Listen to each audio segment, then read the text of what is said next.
Oke, bisa dimulai Ustaz. Assalamualaikum warahmatullahi wabarakatuh. Waalaikumsalam warahmatullahi wabarakatuh. Bismillahirrahmanirrahim. Alhamdulillah hamdan katsiran thayyiban mubarakan fi. Hamdan yuwafi ni'amahu wa yukafi'u mazidahu. Wassalatu wassalam ala sayyidil amin. Nabiyina Muhammad sallallahu alaihi wasallam Allahumma shalli wa sallim. النبي الأمين وعلى آله الطيبين الطاهرين وعلى أصحابه الهادين المهتدين وعلى التابعين لهم بإحسان إلى يوم الدين أما بعد نويت التعلم والتعليم ونفع والانتفاع والمذاكرة والتذكير والإفادة والاستفادة والحث على التمسك بكتاب الله وسنة رسوله والدعاء إلى الهدى والدلالة على الخير ابتغاء وجه الله بقربه وثوابه سبحانه سبحانك لا علم لنا إلا ما علمتنا إنك أنت العليم الحكيم رب اشرح لي صدري ويسر لي أمري واحلل عقدة من لساني يفقهوا قولي. Rekan-rekan Majelis Mobility pengajian malam Kamis melalui Zoom dimanapun Anda berada, rahimakumullah.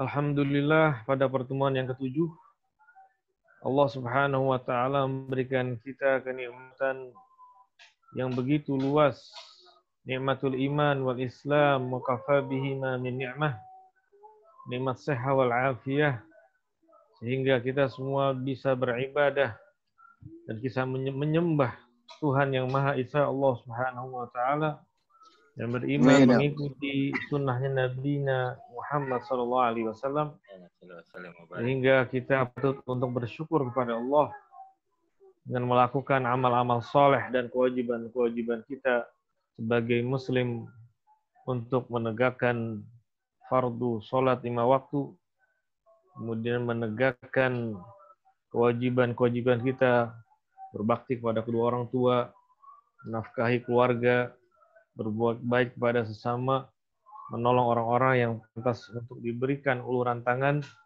Mudah-mudahan amal ibadah kita diterima Allah Subhanahu wa taala. Amin ya rabbal alamin.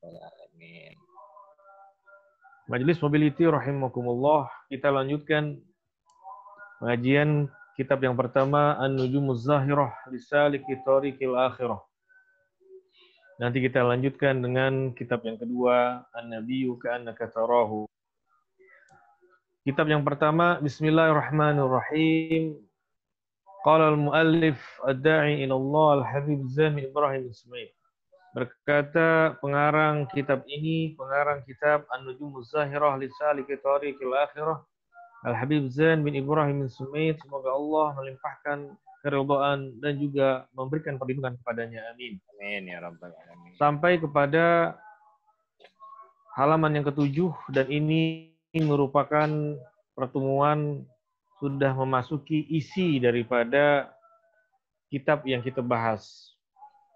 Dari 6 pertemuan pertama kita membahas muqaddimah kitab, muqaddimah dari buku yang kita baca. Dan pada malam hari ini kita sudah masuk ke dalam isi daripada buku yang kita pelajari. Buku An-Nujumuz Zahirah ini adalah mengenai doa-doa yang diajarkan oleh Nabi sallallahu alaihi wasallam, yang mana doa-doa ini telah diamalkan oleh mereka yang disebut dengan salikul akhirah, sulukiyah, orang-orang yang mereka mencari Allah Subhanahu wa taala, mencari Tuhannya, mencari Tuhan yang disembahnya, dan mereka sedang berkelana di dunia ini tentunya dengan banyak meminta hidayah. Dalam pertemuan malam hari ini berkata pengarang, adabul istiqazi minan naum, yaitu adab bangun dari tidur kita. Subhanallah, Islam itu maha indah, agama yang sangat indah. Agama yang Allah pilih bagi umat manusia di dunia untuk mereka mencapai keridhaan Allah dan juga mendapatkan tempat yang layak. Ketika mendapatkan ridho Allah, tempatnya adalah surga. Maka kita diajarkan oleh Nabi SAW. Semenjak kita bangun tidur kembali, kita memejamkan mata di malam hari kita tidur, dalam satu hari itu kita diajarkan oleh Nabi mengenai adab-adab di dalam kehidupan kita. Maka berkata pengarang kitab ini, adab bangun dari tidur. Yang bagi lisaliki tariqil akhirah. Ayyakuma minan naumi qabla tulu'il fajri. Fayamsaha biyadaihi atharan naumi an wajhihi wa yastaka. Berkata pengarang, hendaknya seyogianya lisaliki tariqil akhirah, orang yang sedang menjalankan perjalanan sebagai berkelana di dunia ini menuju kehidupan akhirat, hendaknya apa? Ayyakuma minan naum, hendaklah dia bangun dari tidurnya kapan? Qabla tulu'il fajri, sebelum datang waktu subuh, waktu fajar. Ya, ini la haula wala quwata illa billah, tiada daya dan upaya kekuatan kecuali dari Allah. Kecuali Allah Subhanahu wa taala yang berkuasa. Jadi rekan-rekan Majelis Mobility, bangun sebelum subuh ini adalah perkara yang sulit. Apalagi kalau rekan-rekan Mobility ini yang senang begadang di malam hari. Orang yang sudah tidurnya melewati jam 12 atau jam 00 malam, ya, dikhawatirkan sholat subuhnya itu ya terlewat dari waktu yang sudah ditentukan. Ya, untungnya di masa pandemi ini nggak ada turnamen sepak bola. Ya, sepak bola sekarang sedang libur di Eropa, turnamen-turnamen besar itu. Jadi biasanya bagi yang hobi bola, kalau dia ditayang jam 2 dini hari, itu selesainya itu kemungkinan jam 4 ya, menjelang subuh. Begitu menjelang subuh selesai pertandingan bola, dia merem. Begitu adzan fajar lewat sudah. Bangun-bangun udah jam 8 pagi. Inna lillahi wa inna ilaihi raji'un. Yang pada demen main mabar. Karena kalau masih jam 9, jam 10 masih ngelonin anak sama istrinya. Mulai mabar jam 00. Ya, mulai mabar jam 00 dengan berbagai macam aplikasi game. Selesai jam 3 dini hari. 1 jam lagi datang waktu fajar. Dia udah tidur. Lewatlah waktu subuhnya. Inna lillahi wa inna ilaihi raji'un. Rekan-rekan Mobility ada yang langganan Netflix. Terus nonton drakor sama bininya malam-malam. Anaknya udah pada tidur.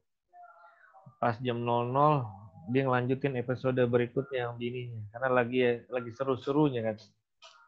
Begitu lepas, selesai itu drakor jam 2 dini hari, bininya lagi ya ngerasa terharu dengan tayangan episode drakornya, laki juga ikut-ikutan.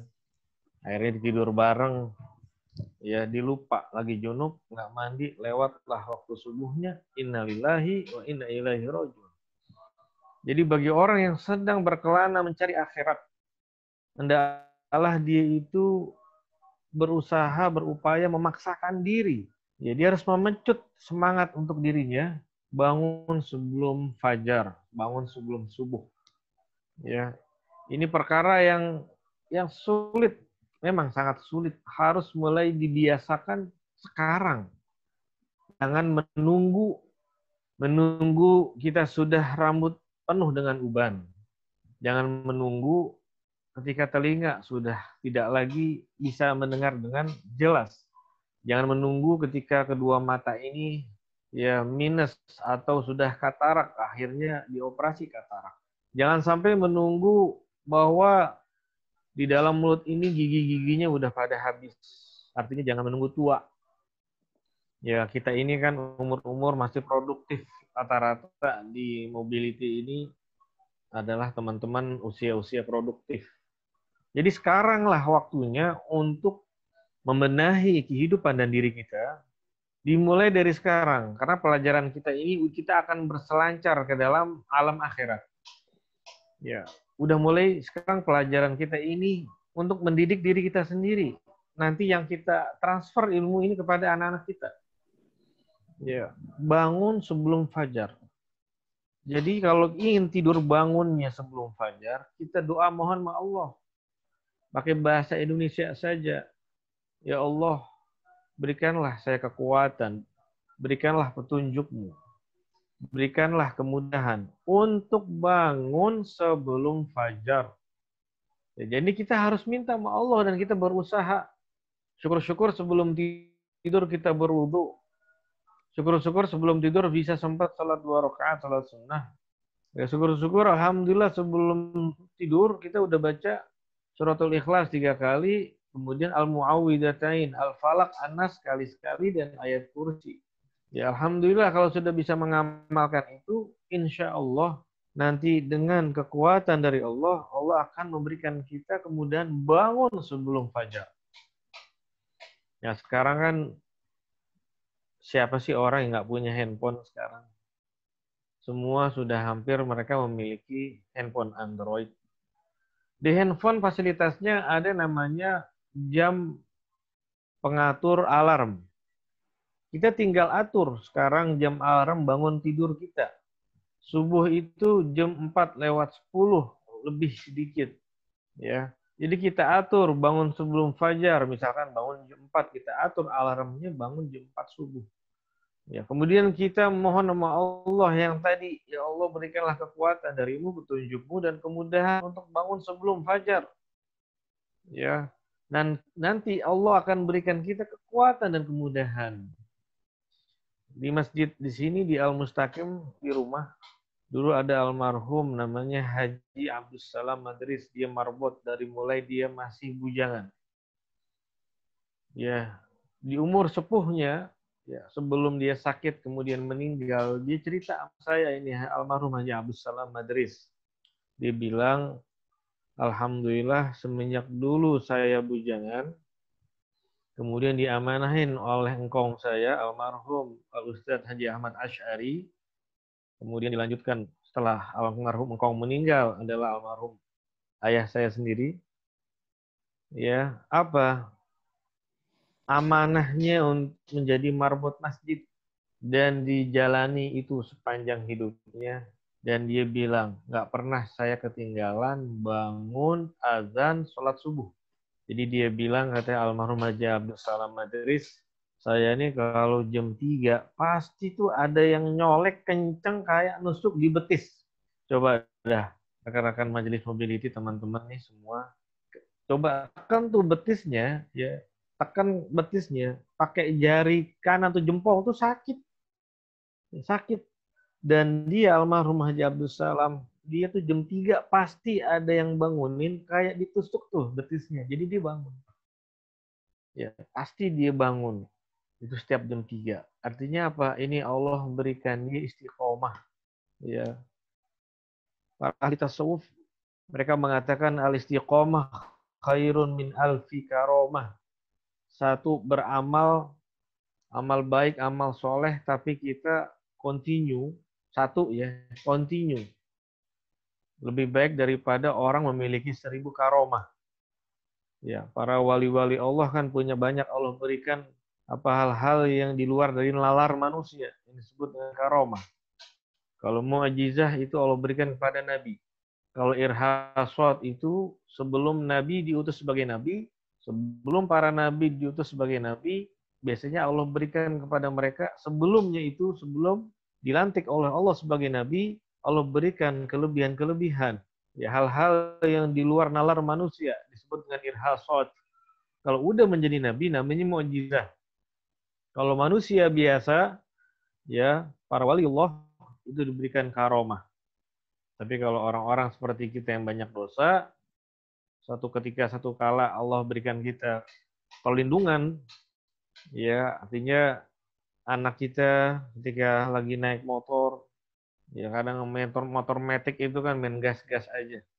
Begitu digas tuh motor jalan, kita baca apa namanya selawat, Allahumma sholli ala sayyidina Muhammad atau takbir Allahu Akbar. Motornya nabrak tembok, anak kita alhamdulillah sehat. Itu namanya ma'unah dari Allah Subhanahu wa taala. Ya. Al-istiqomah khairun min alfi karomah. Satu kali amal soleh tapi kita rutin. Ya, kita continue, nggak lepas. Kalau misalkan Om Papa ngamalin setiap Jumat pagi, ya setiap Jumat pagi ngasih sedekah sama orang pagi-pagi 10.000, 10.000 rutin, 10.000, 10.000, 10.000 rutin setiap hari Jumat. Insya Allah rezekinya nggak putus. Atau Om Indra tetangga ada yatim, ya setiap hari Jumat istrinya masakin, terus kirimin tuh menu lauknya ke tetangga yang ya ada anak yatim. Rutin setiap Jumat gitu. Ya, orang ada yang tahu, pokoknya dikirimin aja lauk makanan. Insya Allah rezekinya nggak putus.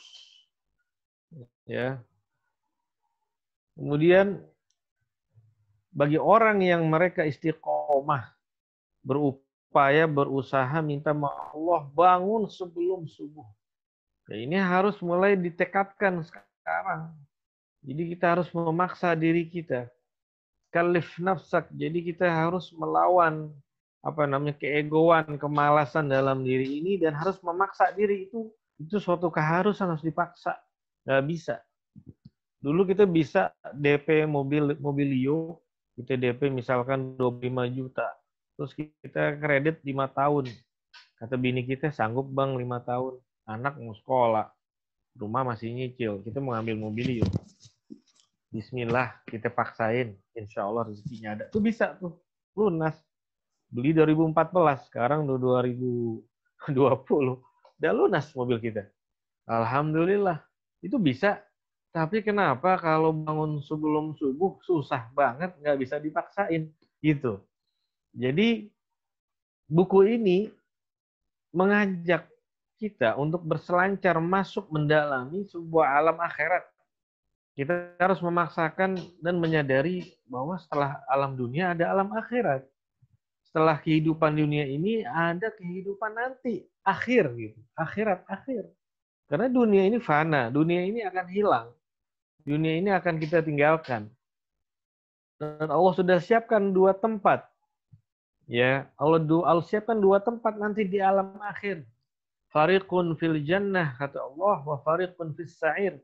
Ada mereka yang Allah tempatkan di surganya dan ada yang Allah tempatkan mereka di nerakanya.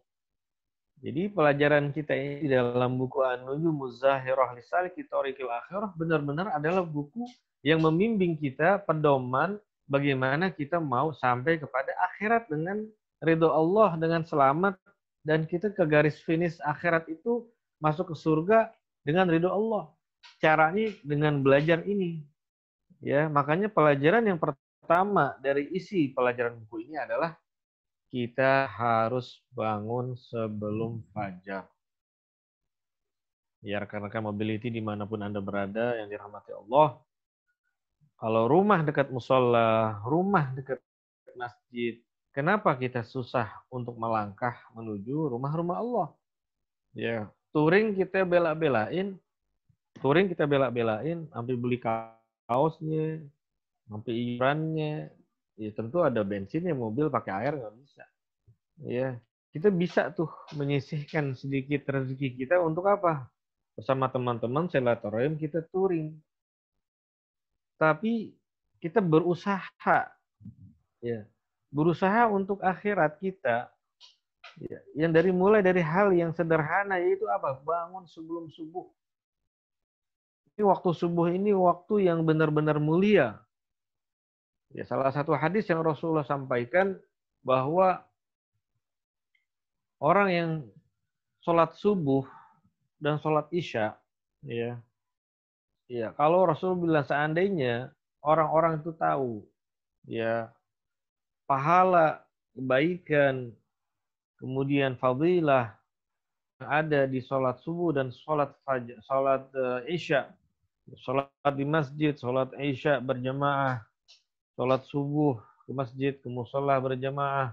Kalau mereka tahu pahalanya yang Allah sediakan untuk mereka, kata Nabi, la tauhuma walau habwan. Maka niscaya mereka akan bersusah payah menuju masjid-masjidnya untuk sholat subuh dan sholat Isya berjamaah, sekalipun mereka harus merangkak berjalan menuju masjidnya.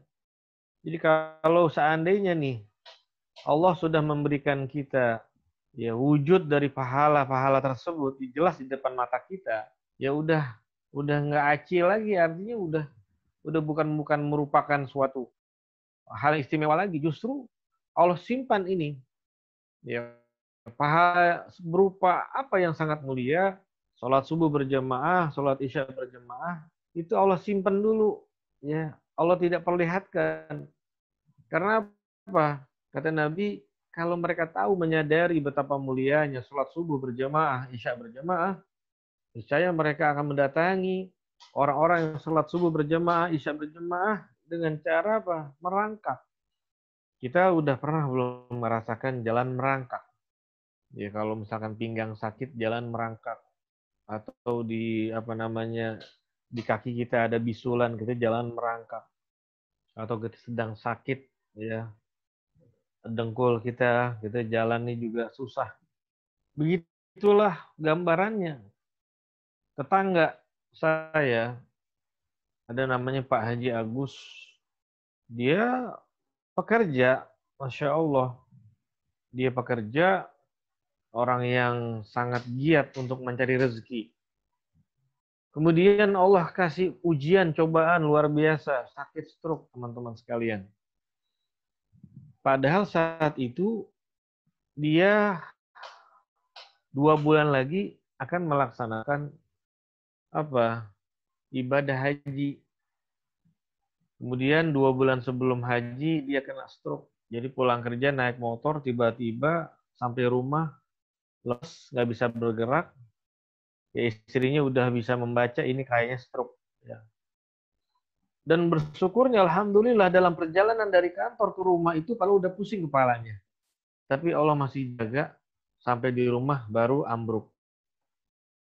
Ya, kemudian dirawat intensif di rumah sakit, terus pergi haji pakai kursi roda, Masya Allah. Pulang haji sampai sekarang nih, dia jalan kaki, kakinya diseret-seret karena yang tubuh sebelah kanannya, tangan kanannya, kaki kanannya itu udah nggak seperti semula. Bahkan dari raut wajahnya pun orang kena stroke itu kan ya terlihat nampak, ya entah mulutnya yang miring, ya atau matanya yang juga kelihatan berbeda. Dan dia sholat di masjid saya, Masjid Al-Mustaqim itu sholat 5 waktu berjamaah, subhanallah. Padahal jalan itu diseret-seret. Rumahnya kurang lebih dari masjid itu 300 meter. Dia harus jalan kaki dengan kondisi seperti itu. Ya. Dan dia bisa nyampe ke masjid sebelum azan subuh. Subhanallah, Masya Allah, Tabarakallah. Makanya pelajaran ini mengajak diri saya sendiri Al-Fakir dan juga kepada teman-teman semua yang dirahmati Allah. Ya, kalau kita ingin menuju akhirat mendapatkan ridho Allah, maka kita harus bertekad melawan hawa nafsu, malas dan lain sebagainya. Untuk apa? Berusaha bangun sebelum waktu fajar. Ditambah lagi kata Rasulullah, sholat sunnah fajar 2 rakaat. Ya, pahalanya ya afdalu, lebih afdal daripada dunia dan isinya, lebih utama. Dunia dan isinya banyak sekali. Harta-harta yang berharga, ya, baik yang di atas permukaan bumi, yang di bawah permukaan bumi, yang di dalam lautan, kesemuanya itu punya harga yang tak ternilai dari Allah. Apakah kita bisa memiliki itu semua? Kalau ada orang terkaya di Indonesia, ya katanya yang punya perusahaan rokok, yang punya properti di mana-mana ada mereka, perumahan-perumahan mereka milikin, ya. Mereka memiliki harta triliunan, nggak habis 7 turunan. Tidak habis 7 turunan. Tapi kalau kita ingin mendapatkan lebih dari itu, melebihi harta yang mereka miliki triliunan itu, kita bisa mencapainya dengan sholat sunnah fajar 2 rakaat. Sholat sunnah fajar 2 rakaat. Jadi rekan-rekan mobility dimanapun Anda berada, insya Allah besok hari Kamis, subuh, tanggal berapa Om Awai? Tanggal 6 ya? Besok hari Kamis, sholat subuh tepat waktu, bangun sebelum fajar. Mudah-mudahan rekan-rekan mobility yang hadir di majelis malam hari ini, besok bangunnya Allah berikan kemudahan sebelum fajar. Bisa sholat subuh tepat waktu. Yang biasanya sholat subuhnya jam 7, barengan anak-anaknya mau Zoom sekolah PJJ, udah gitu dia kunutnya dijemur sama matahari panas-panas. Jadi dia kunutnya dijemur pagi-pagi jam 7. Ya, bininya bilang, sholat apa, Pak? Sholat duha. Padahal sholat subuh. Ini ngeles sama bininya, malu, soalnya anaknya denger. Kita sholat apa, Pak? Ya, sholat duha dong, kan mau berangkat kerja. Padahal mah itu sholat qodho subuh. Ya, masa sih dalam sebulan sholat subuhnya tepat waktu cuma sekali. Ya, padahal kita telat makan aja siang nih jam 12 belum makan, kita langsung nyari tuh namanya warung makan. Tapi giliran sholat ketinggalan, kita nggak buru-buru melaksanakan dan mendirikan sholat tersebut. Insya Allah besok teman-teman majelis mobility Allah berikan kemudahan bangun sebelum fajar. Yang rumahnya dekat masjid, ke masjid jamaah. Yang rumahnya dekat musola, sholat di musola berjamaah. Amin ya robbal alamin. Kemudian begitu bangun dari tidur sebelum subuh, sebelum fajar, berkata pengarang kitab ini, fayamsaha biyadaihi atharan naum. Jadi adabnya bangun tidur, pertama bangun sebelum fajar, kedua fayamsaha biyadaihi, mengusap dengan kedua tangannya atharan naum an wajihi. Begini kita usap wajah kita, ya. Dari apa? Dari bekas tidur kita, maksudnya begitu. Wayastaka, kata pengarang kitab ini, wayastaka kemudian disunahkan untuk bersiwak. Nah, ini PR buat kita. Siwak ini adalah kayu dari pohon arok namanya. Dan tidak tumbuh kecuali di tanah Arab. Bagi teman-teman majelis mobility yang belum mengetahui fisiknya dari siwak ini, kayu siwak, ya, bisa beli di online, beli kayu siwak.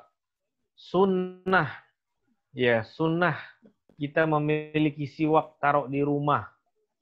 Rasulullah sebelum wafat, detik-detik mendekati ajalnya, Rasulullah itu meminta kepada Sayyidah Aisyah, istri tercinta beliau, untuk mengambilkan siwak, kemudian Rasulullah bersiwak membersihkan mulutnya. Ya, yang dibasuh adalah gigi-giginya yang disikatkan. Dia bersiwak.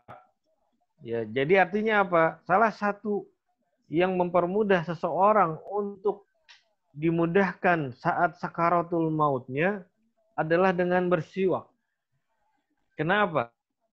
Kalau dengan bersiwak sebelum dijemput arwahnya, ajalnya datang, Allah mudahkan baginya untuk mengucapkan 2 kalimat syahadat atau kalimat tauhid, la ilaha illallah Muhammadur Rasulullah. Nabi Shallallahu Alaihi Wasallam dalam hadisnya, man qala la ilaha illallah, ya, siapa yang mengucapkan kalimat la ilaha illallah qabla mautihi, sebelum dia meninggal, dakhalal jannah, Allah akan pastikan dia masuk surganya.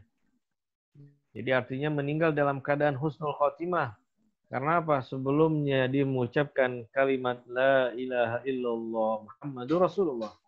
Dan bersiwak adalah salah satu cara orang mendapatkan husnul khatimah, bisa mengucapkan kalimat la ilaha illallah, ya, bersiwak. Nah, tapi para ulama mereka memberikan ya kemudahan bagi kita. Kalau kita tidak punya siwak, artinya apa sih yang diajarkan Nabi di sini setelah bangun tidur mengusap wajah kemudian bersiwak? Artinya Rasulullah mengajarkan kebersihan. Nabi Muhammad mengajarkan kepada kita kedisiplinan untuk membersihkan rongga mulut. Ya, saya termasuk yang demen juga makan jengkol. Kalau pete sih jarang, kalau jengkol kalau lagi pas berhenti di warung ada jengkol, beli juga tuh saya jengkol. Atau orang ngasih juga makan. Ya, tapi kan kalau mau ganggu orang lain, jadinya gimana? Lagi sholat bau jengkol, makruh. Ya, makruh. Nah, maksudnya apa? Mulut itu bekas makan. Makan kita beragam macam. Mulut itu bekas kita lama berdiam. Itu akan mengeluarkan aroma yang tidak sedap. Makanya dianjurkan untuk membersihkan diri. Bersihkan diri itu salah satunya membersihkan rongga mulut.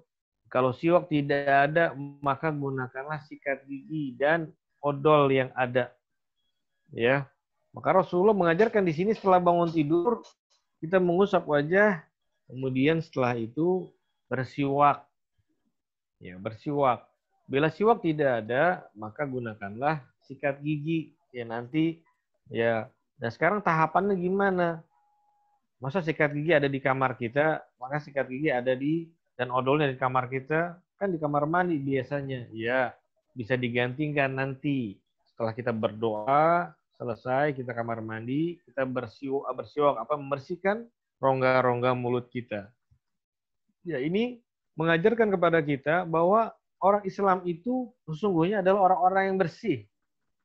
Orang yang beriman sesungguhnya adalah orang-orang yang mereka memberikan kedisiplinan bagi dirinya untuk selalu menjaga kebersihan dirinya. Jangankan orang lain, orang terdekat dari kita, istri kita, anak-anak kita. Kalau kita ini mulutnya ini nggak disikat, nggak dibersihin, ya mereka akan komplain sama ayah-ayahnya. Ya, kenapa ayah bapak nggak gosok gigi gitu? Kenapa bangun tidur nggak gosok gigi? Kalau udah 2 hari. Kenapa nggak dibersihin? Nah, itu komplain. Nah, kita mau baca Quran, disunahkan bersiwak. Mau dzikir, disunahkan bersiwak. Mau sholat, disunahkan bersiwak. Tapi itu semua, para ulama, ya kalau kita uzur, artinya tidak bisa sampai untuk bersiwak. Ya, karena siwak ini, pertama, barangnya langka, susah didapat. Ya, kalaupun ada, nggak semua toko menyediakan ya siwak. Kedua, orang belum terbiasa ke sana kemari membawa siwak. Nggak terbiasa, maka bisa digantikan dengan sikat gigi. Tapi tidak juga dengan sikat gigi malah menghilangkan juga kewajiban sunnah. Ya, artinya untuk menghadirkan sunnah di dalam sholat kita. Tidak. Artinya ini ulama menjelaskan mereka bahwa sikat gigi ini membersihkan gigi dengan sikat gigi dengan odol itu untuk menggantikan posisi siwak, ya, bukan ketika mau sholat tapi membersihkan dalam bersihkan diri kita sendiri. Ya, di sini pengarang mengatakan wayastaka, kemudian dia bersiwak. Ya, maksudnya membersihkan rongga mulutnya. Kalau ada siwak maka lebih afdal, lebih utama. Tsumma yaqula, pengarang menjelaskan setelah dia mengusap wajah, kemudian bersiwak, tsumma yaqula, selanjutnya dilanjutkan dengan berdoa. Apa doa bangun tidur? Alhamdulillah alladzi ahyana ba'dama amatana wa ilaihin nusyur. Alhamdulillah alladzi radda alayya ruhi wa afani fi jasadi wa adhina li bi dzikrihi. Alhamdulillahilladzi ba'atsani saliman sawiyya. Asyhadu an la Asyhadu anna Allah yuhyil mauta wa huwa ala kulli syai'in qadir. La ilaha illallah wahdahu la syarika lah. Lahul mulku wa lahul hamdu wa huwa ala kulli syai'in qadir. Ya, teman-teman Majelis Mobility dimanapun Anda berada, rahimakumullah. Kita jangan langsung merasa putus asa dan pesimis. Ya, waduh, doa bangun tidur panjang banget. Mana sanggup saya ngapalin begini. Ya, paling tidak kita ini sudah mengetahui dan mempelajari. Dan lebih dari itu meningkat kepada level berikutnya. Kalau kita mau upgrade diri, kita kalau ingin menjadi seorang muslim yang punya level yang berbeda, maka kita berupaya ya untuk menambah doa-doa keseharian kita. Misal yang diajarkan dalam buku ini, Alhamdulillahilladzi ahyana ba'dama amatana wa ilaihin nusyur. Itu yang umum diajarkan dulu waktu kita kecil. Sampai di sini pun sudah cukup. Tapi kalau ingin mendapatkan keutamaan yang bertambah dan juga keberkahan, kita tambahkan doa yang setelahnya. Alhamdulillahilladzi radda alayya ruhi. Yang sebelumnya yang di awal, Alhamdulillah segala puji bagi Allah. Alladzi ahyana, Allah yang menghidupkan kami. Ba'dama amatana, setelah Allah ya memberikan kita kematian. Ya artinya tidur itu bagian dari mati. Maka disebutkan ba'dama amatana, setelah Allah menidurkan kami. Wa ilaihin nusyur, dan kepada Allah lah kita semua kembali. Jadi doa bangun tidur ini, Alhamdulillahilladzi ahyana ba'dama amatana wa ilaihin nusyur, ini mengandung nilai ketauhidan yang sangat-sangat tinggi. Jadi di sini Rasulullah mengajarkan nilai ketauhidan. Alhamdulillahilladzi ahyana, Allah lah yang membangunkan kita. Allah lah yang memberikan kita kehidupan. Allah lah yang memberikan kita apa? Tidur. Ya, hilang kesadaran kita. Kemudian Allah mengembalikan kita kepada kesadarannya. Wa ilaihin nusyur, dan kepada Allah lah kita semua kembali. Ini berisikan nilai ketauhidan bahwa kita meyakini hidup dan mati kita itu adalah karena Allah Subhanahu wa taala. Maka di dalam salah satu rangkaian doa istiftah setelah takbiratul ihram salat, di situ dikatakan inna salati wa nusuki wa mahyaya wa mamati lillahi rabbil alamin. Yaitu mengutip juga dari Al-Qur'anul Karim, inna salati wa nusuki wa mahyaya. Sungguh salatku dan ibadahku, hidup dan matiku adalah karena Allah Subhanahu wa taala. Jadi doa bangun tidur ini, setelah kita bangun tidur, kita menguatkan ketauhidan dan keimanan kita kepada Allah. Karena kita meyakini bahwa yang membangunkan kita, yang memberikan kita roh, yang memberikan kita kehidupan adalah Allah Subhanahu wa taala. Yang memberikan kita waktu untuk tidur, yang memberikan kita dihilangkan kesadarannya sementara dengan tidur, itu adalah Allah Subhanahu wa taala. Ini adalah nilai ketauhidan dari Allah. Alhamdulillahilladzi. Doa yang berikutnya, pengarang menulis Alhamdulillahilladzi, segala puji bagi Allah, radda alayya ruhi, radda yang mengembalikan kepadaku ruh aku. Ya, Alhamdulillahilladzi radda alayya ruhi, segala puji bagi Allah yang telah mengembalikan kepadaku kembali ruhku.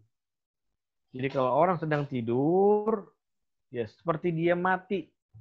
Ya apalagi tidurnya kita nih yang umur udah 40 tahun ke atas.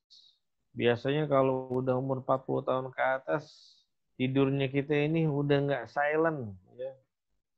Ya Om Papa ya. Tidurnya kita itu udah beragam irama keluar dari mana? Dari mulut kita. Ya. Ada yang bunyinya ya kayak apa? Kayak klaksonnya kapal feri. Sampai bininya itu kelagepan. Nih ayah habis makan apa sih? Tidur sampai ngorok kayak begini kayak kelakson kapal feri. Masya Allah. Ya. Itu orang kalau tidur nggak sadar. Seperti rohnya diangkat oleh Allah. Mau bunyi petasan segede apapun dia nggak bakal bangun. Kan ada orang tidurnya kupluk. Ada orang tidurnya kupluk. Bininya bingung bangunin dia. Disiramin air dia tidur lagi. Ya, disundut pakai rokok, cuman balik-balik doang kagak bangun. Gimana cara banguninnya nih? Ternyata cara banguninnya ya itu yang namanya ember, namanya panci yang gede, ditublekin tuh samping dia bunyi gerontang baru dia bangun. Jadi orang tidur itu nggak sadar, seperti mayit, dia nggak sadar, dan kesadaran yang dia terima itu dari Allah Subhanahu wa taala. Coba bayangkan kalau orang sedang koma, diopnam di rumah sakit, maka dia nggak sadar, belum tahu kesadarannya kapan. Ke orang koma sedang dirawat di ruang ICU, ya, dia nggak sadar. Siapa yang memberikan kesadaran? Allah Subhanahu Wa Taala. Dokter udah berusaha, ya, keluarga udah memberikan apa? Memberikan MP3 murotal di telinganya supaya dia sadar. Selama Allah belum memberikan kesadaran, dia nggak sadar. Jadi doanya, Alhamdulillahilladzi radda alayya ruhi. Segala puji bagi Allah yang mengembalikan kepadaku ruhku. Kemudian doa berikutnya, wa'afani fi jasadi. Segala puji bagi Allah yang wa'afani, yang telah memberikan aku kesehatan jasmani rohani fi jasadi, di jasadku. Ya. Jadi sekarang ini di zaman pandemi, sehat itu sungguh sangat mahal, sangat-sangat mahal rekan-rekan sekalian. Yang namanya sehat ini sangat-sangat mahal, luar biasa. Sekarang baru orang sadar diri betapa kesehatan itu adalah hal yang sangat penting. Menjadi hal yang top urgent. Orang menjaga kesehatan, menjaga waktu istirahatnya, mengkonsumsi makanannya. Itu benar-benar harus dijaga. Ya, kenapa? Karena kalau kita sehat, ibadah pun menjadi enak. Kalau badan kita sehat, kita mau dzikiran, kita mau ibadah kepada Allah, kita mau sujud sepanjang apapun, itu merasa nyaman dan nikmat. Kenapa? Badan kita sehat. Makan kita enak, minum nikmat, tidur juga sama. Kalau kita sehat, ya kita banyak memberikan manfaat kepada orang lain. Anak-anak kita bahagia, istri bahagia. Kalau kita punya karyawan, kita punya rekan-rekan pekerjaan, mereka juga senang bahagia. Kenapa? Kita sehat. Ya, itu adalah karunia dari Allah yang sangat mulia. Makanya dalam doa bangun tidur itu, wa'afani fi jasadi, dan yang telah memberikanku kesehatan di jasadku. Doa berikutnya, pengarang menulis, wa'adzina li bidzikrihi, dan Allah Subhanahu wa taala yang telah memberikan aku kemudahan, memberikan aku kesempatan ini, mengizinkan aku untuk mengingat Allah, bidzikrihi, untuk zikir mengingat pada Allah. Ya. Ini luar biasa, doa ini sangat mengandung nilai-nilai ketauhidan yang sangat tinggi. Kita bersyukur kepada Allah yang telah mengembalikan roh, kemudian memberikan kesehatan di jasad, kemudian memberikan izin untuk berzikir kepada Allah. Ya, sedikit memberikan kisah ya. Ya, almarhum ayah saya dulu juga kena stroke. Stroke-nya itu datang serangan pas lagi tidur. Pas bangun tidur udah nggak bisa bergerak. Ya. Nah itu akhirnya menjadi renungan buat saya. Masya Allah, tabarakallah, subhanallah, betapa sehat itu penting.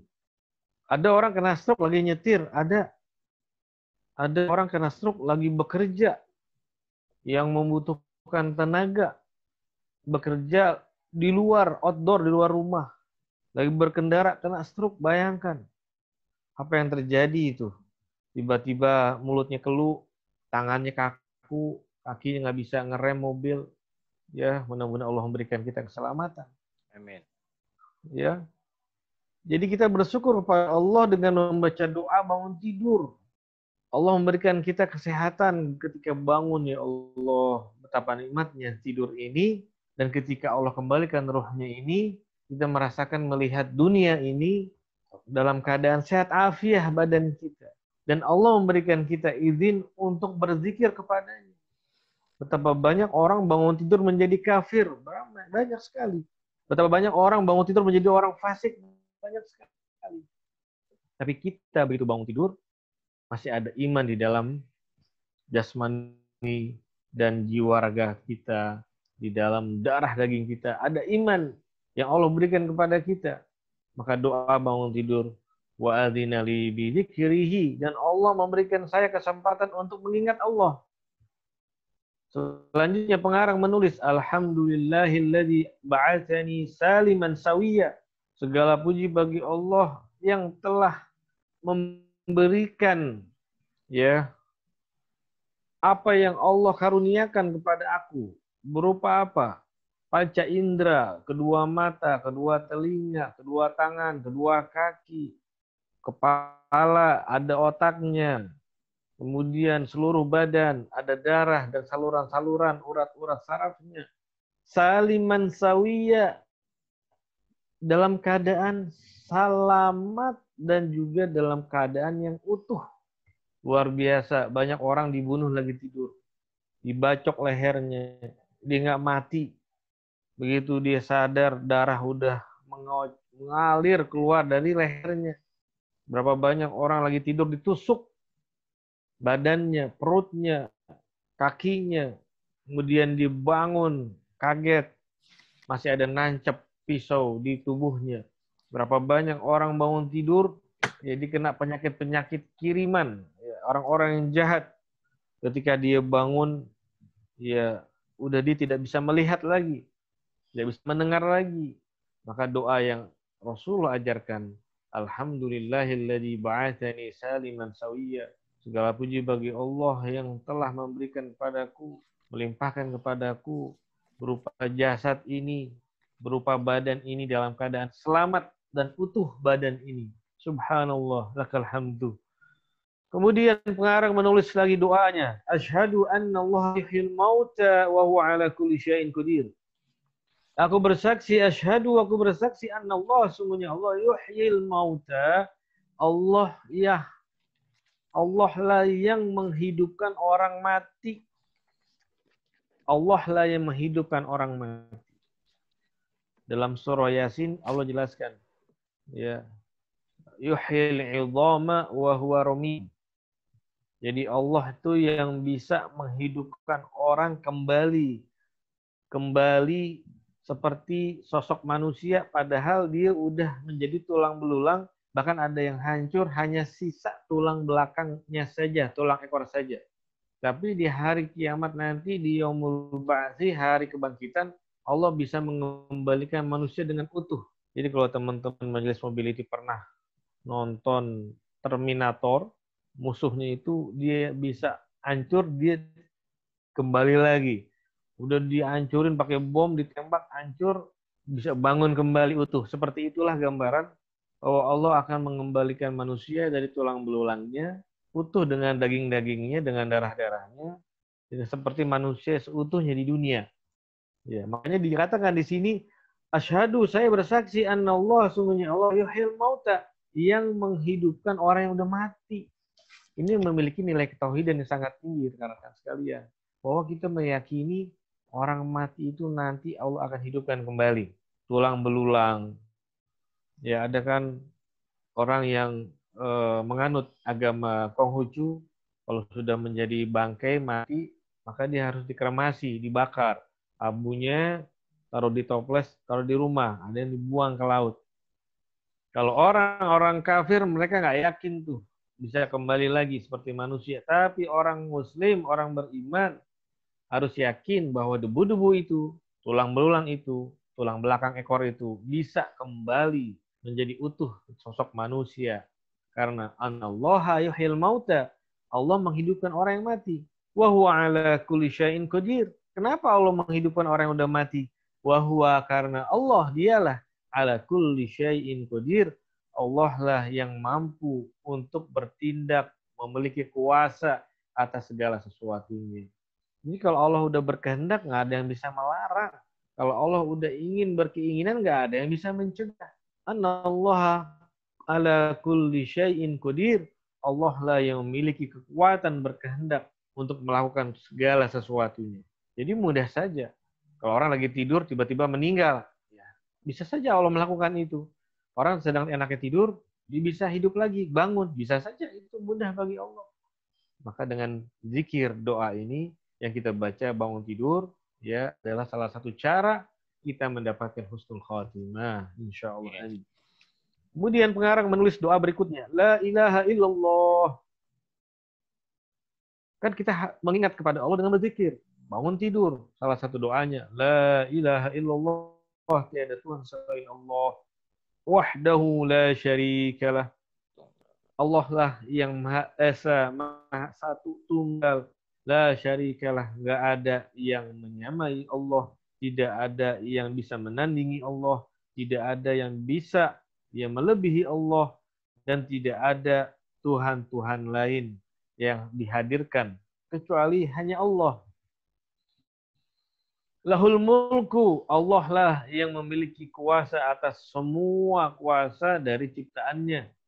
Ya, al-muluk itu kalau dalam kamus kita lihat artinya adalah kerajaan.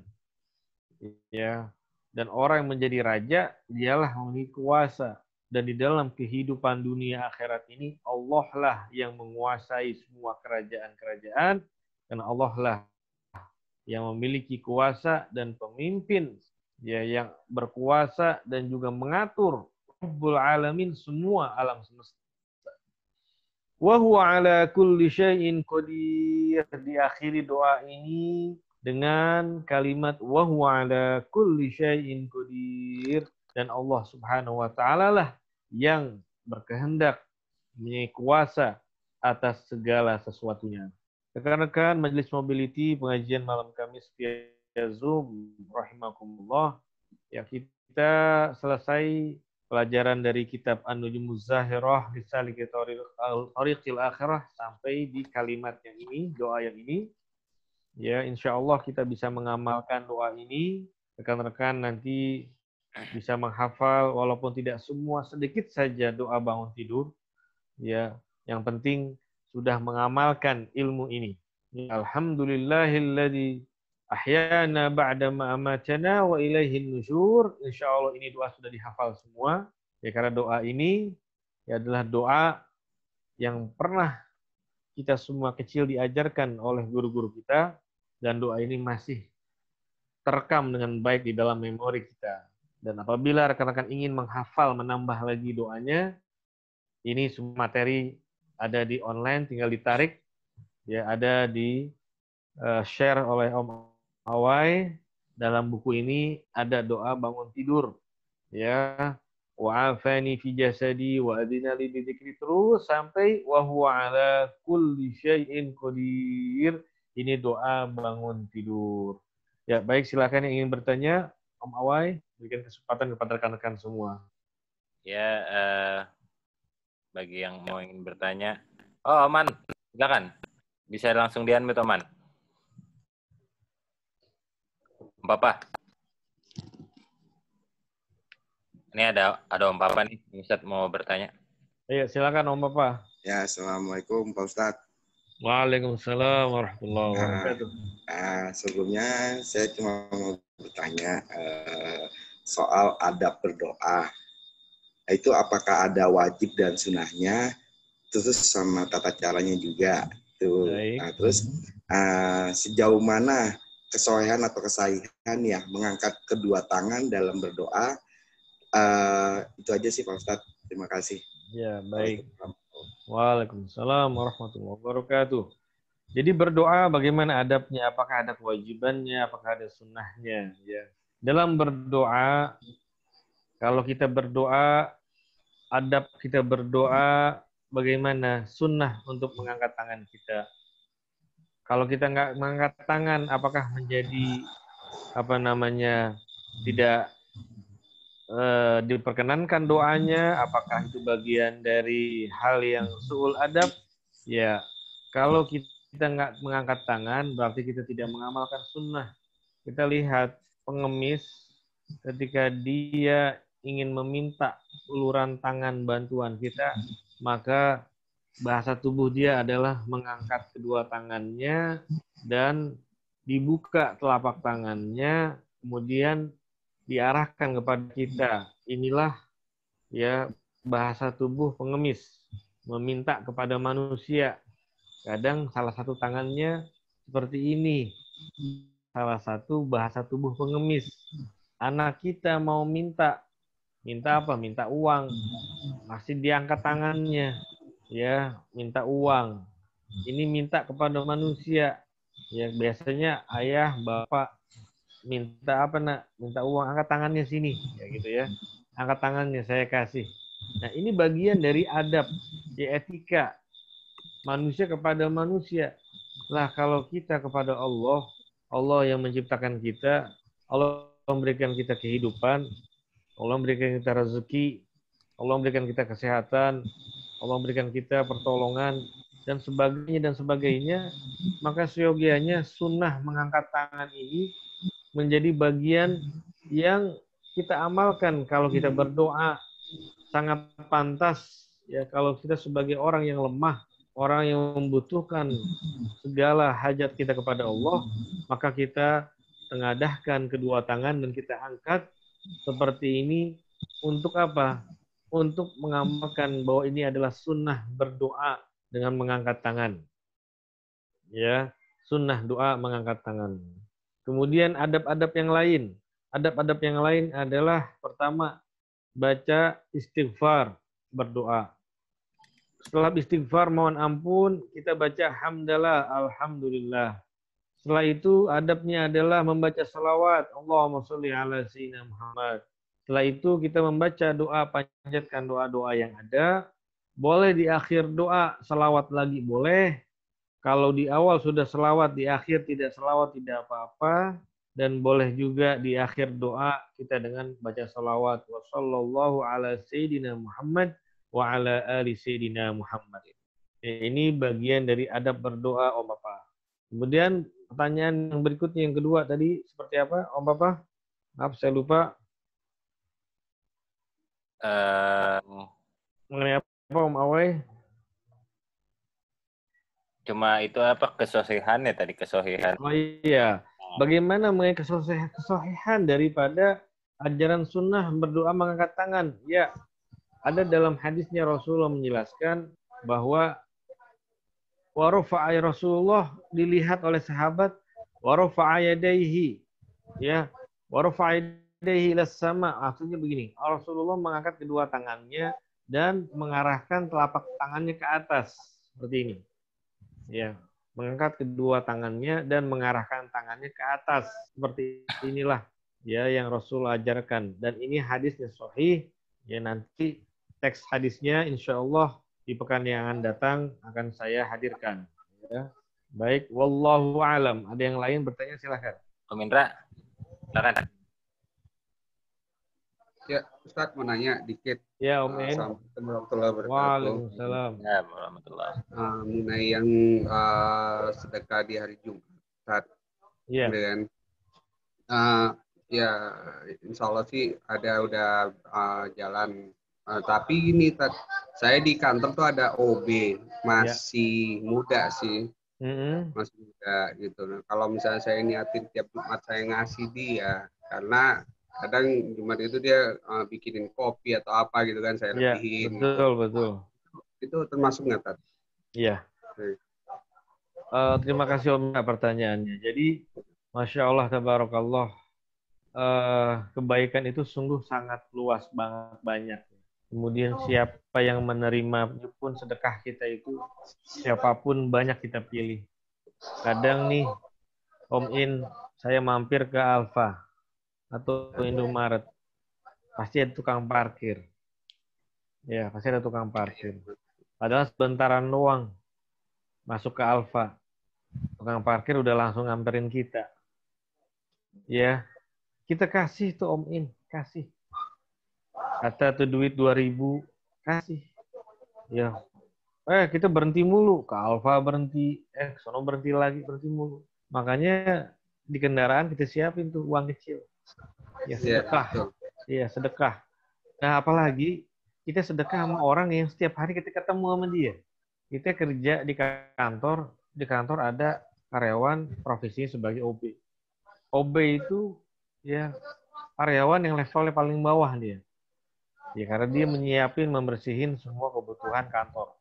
Nah, kita lihat setiap hari dia baik. Dia bikin kita kopi, dia nyediain kita teh atau apapun sifatnya. Kita niatin setiap hari Jumat, kita bagi dia. Atau setiap hari kita beliin dia makan, misal.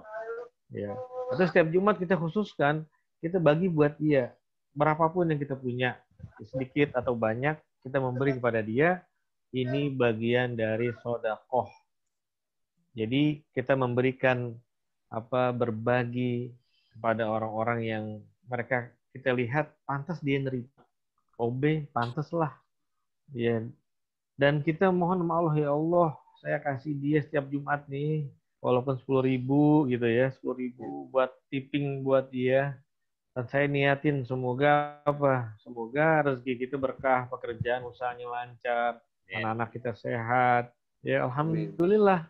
Jadi kalau udah kita istiqomah, ya dengan mengamalkan demikian, insya Allah Om In, nanti Allah ganti rezekinya lebih baik lagi, insya Allah. Dari segala arah, apapun. Kita sering lihat anak kita, dia jatuh, dia kepentok, dia kejedot, alhamdulillah nggak apa-apa gitu ya. Itu bagian dari rezeki, keberkahan, sedekah yang wallahu alam, yang sedekah yang mana tuh? Yang kita nggak tahu, apakah yang dulu kita pernah ngasih atau pada si A, si B, si C, wallahu alam.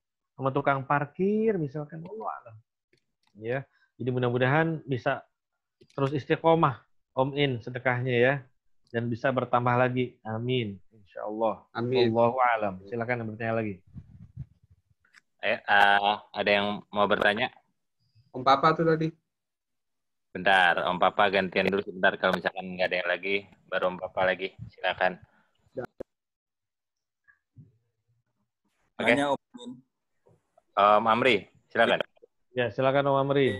Yang ngelanjutin dari pertanyaannya Om Indra, pada saat melakukan sedekah itu ke orang lain di kantor, misalnya seperti di OB, si OB yang namapain Om Indra, itu ada pakai semacam itu enggak ya, Om Ustadz, kayak ijab, ini ada sedikit sedekah nih buat kamu, misalnya seperti itu. Akad kali ya maksudnya. Akad ya. Ya itu satu, terus satunya lagi, boleh nggak sih kita ngedoain, tapi doanya itu karena kita sebel sama orang itu, doanya jadi sifatnya jelek gitu loh, Om Ustadz. Sebentar, itu dulu aja dari saya. Maaf, yang kedua Om Amri tolong diulang. Doa keburukan. Iya betul, karena sebel tapi jadi doanya yang nggak bagus lah. Kayak kesel sama Om Awai nih. Iya. Mudah-mudahan Om Awai ini nih rambutnya tambah gondrong gitu kan. Rezekinya kayak gondrong. Jelek-jelek gitu Ustadz. Ya baik. Seperti itu. Om Amri, kalau kita sedekah, kayak tadi sedekahnya Om In sama OB di kantornya, apakah perlu kita ijab kabul gitu ya? Sedekah kita itu, kalau sedekah itu umum ya. Ya sedekah itu umum, tapi kalau zakat itu lebih khusus lagi. Maka di situ rukunnya adalah ijab kabul salah satunya. Tapi kalau sedekah umum, tanpa ijab kabul, kita langsung memberi, ya mereka langsung menerima, itu udah menjadi hal yang sedekah, artinya sah kita memberikan kepada mereka. Kadang kan orang gitu, Om Amri, giliran sedekahnya 50.000, ya diam aja deh, nggak usah ngomong.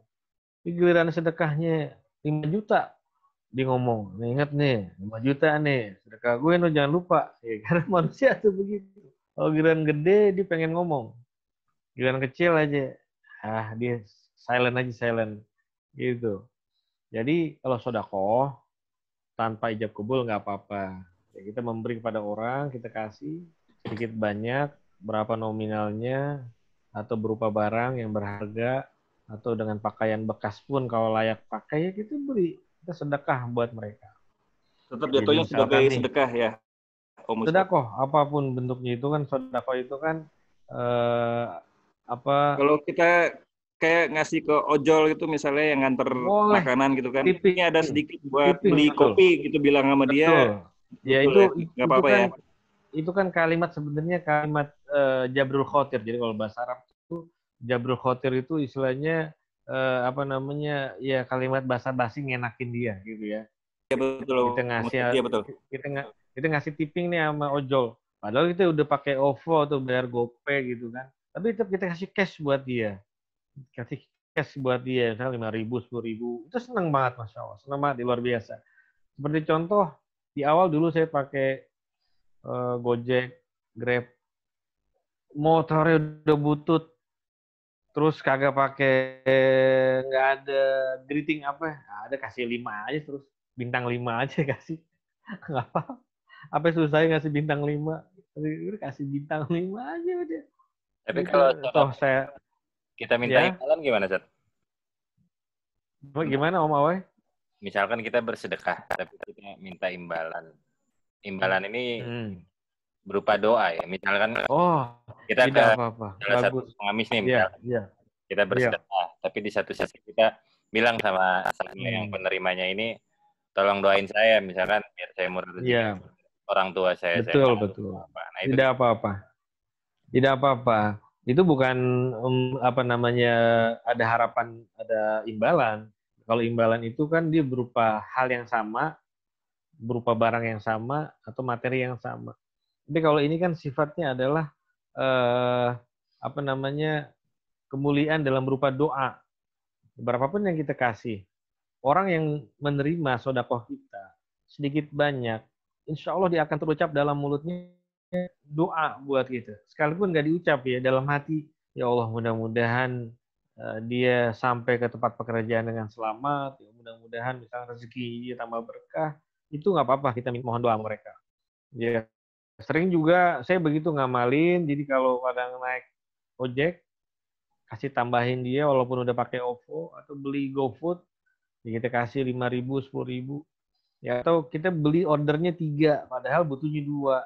Ya kan, yang satu ini buat Bapak makan di rumah. Ya mudah-mudahan ya rezeki kita Allah kasih berkah gitu.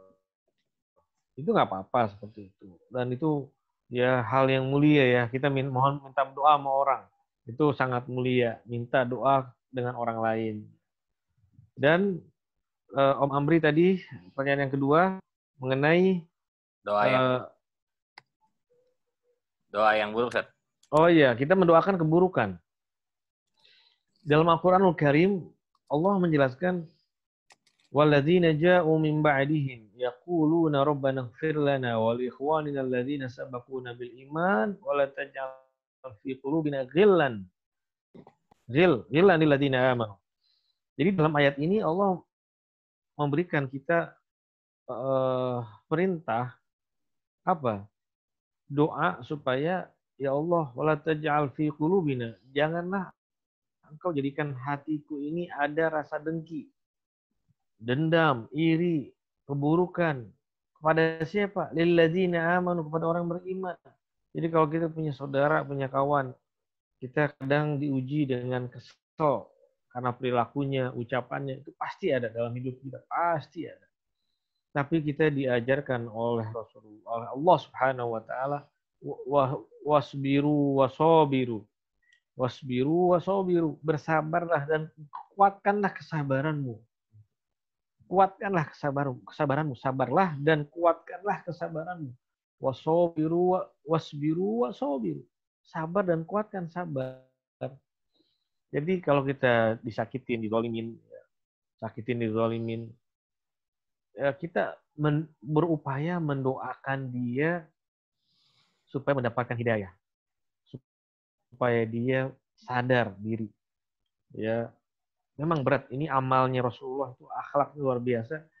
Kita harus berusaha terus ya. Kita udah dihajar sama dia gitu. Artinya dihajar ini kan nggak mesti dengan fisik. Dihajar artinya nama baik kita udah dijatuhkan, kredibilitas kita juga di mata orang menjadi rendah karena ulah postingan dia, tulisannya atau apapun ya. Ya kita berupaya untuk tidak membalasnya, berupaya untuk tidak mendoakan buruk kepadanya. Kita doa kepada dia untuk menjadi orang yang sabar dan dapat hidayah. Ya kayak orang-orang yang menghutangi, kemudian nggak dibayar utangnya. Biasanya itu sumpah serapah yang keluar kalau orang yang ngutangin gitu ya. Karena yang ngutang nggak bayar-bayar. Nah sekarang kita berpikir terbalik. Kalau kita sumpahin jadi orang miskin, nah dia nggak bisa bayar kita dong, gitu kan? Nggak bisa bayar utangnya dia kepada kita. Nah ini akhlak ya luar biasa. Bagaimana kita bisa anti mainstream? Biasanya orang kan kalau nggak bayar utang kita sumpah serapah, tapi kita balik anti mainstream, kita balik gitu ya. Kita nggak sumpahin dia, tapi kita doain dia semoga jadi sukses dan dia sadar bisa balikin utang kepada saya. Demikian Om Amri. Wallahu a'lam. Ada yang bertanya lagi silahkan. Terakhir nih Sat, sebelum kita lanjut nih Sat. Ya, silakan Om Awai. Om Razi nih. Om Razi tanya, kalau misalkan pemberian ke orang tua, nah itu termasuk sedekah atau bukan sama orang tua atau saudara gitu? Ya. Zakat itu udah ada ketentuan penerimanya. Ada 8 golongan. Ya, Allah jelaskan dalam Al-Qur'an, innamas shadaqatu lil fuqara'i wal masakin. Terus sampai akhir ayat itu ada 8 totalnya penerima zakat. Dan kalau misalkan ayah ibu kita itu pensiunan, kemudian sudah tidak ada lagi mata pencaharian gitu misalnya. Artinya nggak ada penopang lagi deh untuk menyambung hidupnya. Bagaimana? Apakah kita berikan kepada kedua orang tua kita itu zakat? Kita bicara pertanyaannya zakat kan. Kalau sedekah kan ya sedekah itu ya tentunya bagi anak pada orang tua ya wajib itu nafkah ya. Nah sekarang kalau zakat bagaimana? Apakah masuk tidak dari salah satu 8 golongan tadi? Karena yang kebanyakan adalah fuqara masakin. Kebanyakan itu ya. Kalau ada lagi al-gharimin, orang yang terlilit hutang, itu juga termasuk 8 golongan. Kemudian abir sabil, orang yang melakukan safar, perjalanan. Dan dia ongkosnya mungkin habis. Ada lagi ibnus sabil, juga sama, orang-orang yang mereka hidupnya nomaden, tempat tinggalnya nggak tetap. Juga mereka masuk dalam 8 golongan yang terima zakat, ya. Dan sebagainya termasuk juga adalah amil, orang yang menjadi petugas, ya, petugas mencatat, kemudian petugas yang mereka mendata dan mendistribusikan, termasuk juga terima zakat. Nah, orang tua kita masuk nggak dalam salah satu golongan itu? Nah, kalau dilihat bahwa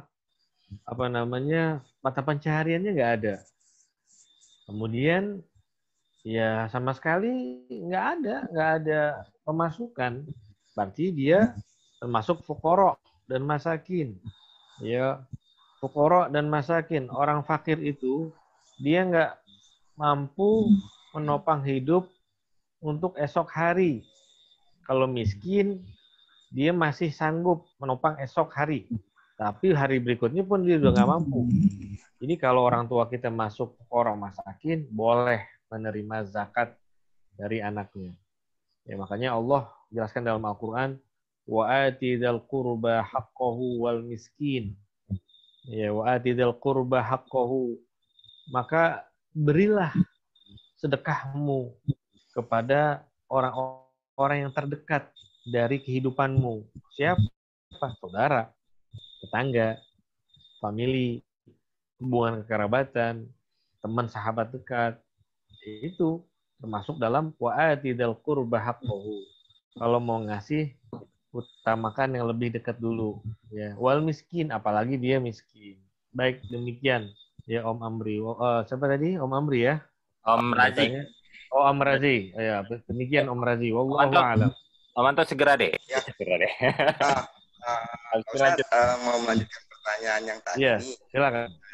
Soal itu kan kesolehannya itu kita mengangkat kedua telapak tangan kita menghadap ke atas ya. Iya, betul. Nah, ini kan yang saya tahu itu kan sebaiknya dirapatkan Pak Ustadz. Iya. Nah, apakah ada sunahnya apabila direnggangkan? Cuma itu aja Pak Ustadz. Iya. Baik. Perkara mengenai adab berdoa, ya, sudah dijelaskan bahwa bahasa tubuh orang ingin meminta itu adalah mengangkat tangan. Nah, perkara tangannya direnggangkan atau dirapatkan, nah ini kan yang biasanya menjadi polemik dari ya dalam kehidupan kita yang sekarang nampak ya. Jadi apa sih yang perlu diperselisihkan? Toh mengangkat tangan itu adalah bagian dari kita ekspresi diri makhluk yang lemah minta kepada Allah. Kita mau renggang, kita mau rapat, kedua-duanya tidak apa-apa. Yang salah adalah kalau dia berdoa, tangannya biasa aja taruh di bawah, kalau diletakkan di kakinya. Seakan-akan dia tidak butuh dengan permintaan itu. Seakan-akan dia tidak mengaminkan doa yang sedang orang baca. Jadi, Papa mengenai mengangkat tangan, baik direnggangkan tangannya atau dirapatkan, yang penting kita mengangkat kedua tangan menghadapkan ke atas. Ya, itu adalah bagian dari adab berdoa. Jadi kita tidak perlu mempersalahkan orang yang berdoa tangannya direnggangkan. Atau kita tidak perlu juga menyalahkan orang yang berdoa dengan merapatkan kedua tangannya. Wallahu a'lam. Padahal kita lanjut ke materi kedua ya, Sat ya. Oh iya, baik Om Awai. Nanti buat yang mau bertanya mungkin disiapkan dulu aja, nanti di ending sebelum kita closing kita akan buka lagi pertanyaannya. Saat aneh share screen-nya dulu.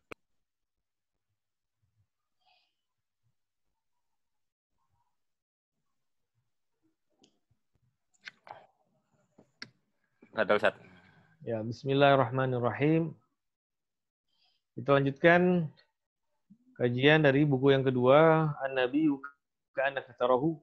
Ya, Nabi Muhammad SAW seakan-akan berada di hadapanmu. Karena buku ini ya menuang semua hadis-hadis mengenai kepribadian Nabi SAW.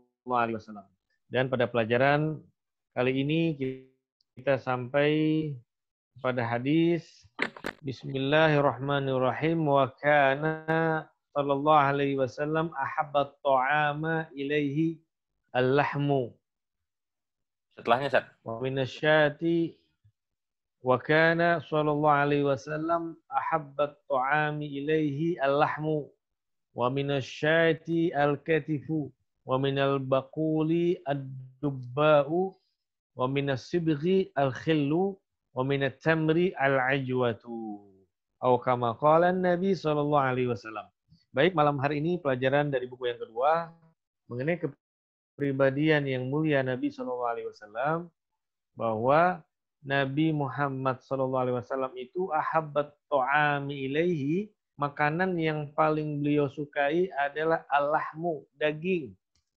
Nah, ini nih teman-teman mobility, kalau nggak demen daging, waduh, salah besar. Ya. Masa makan sate nggak doyan? Sate kambing masa nggak doyan? Atau makan nasi mandi laham. Ya, kalau kita ke restoran Arab, kebuli, itu ada mandi, biryani, kebuli, laham. Artinya dia daging.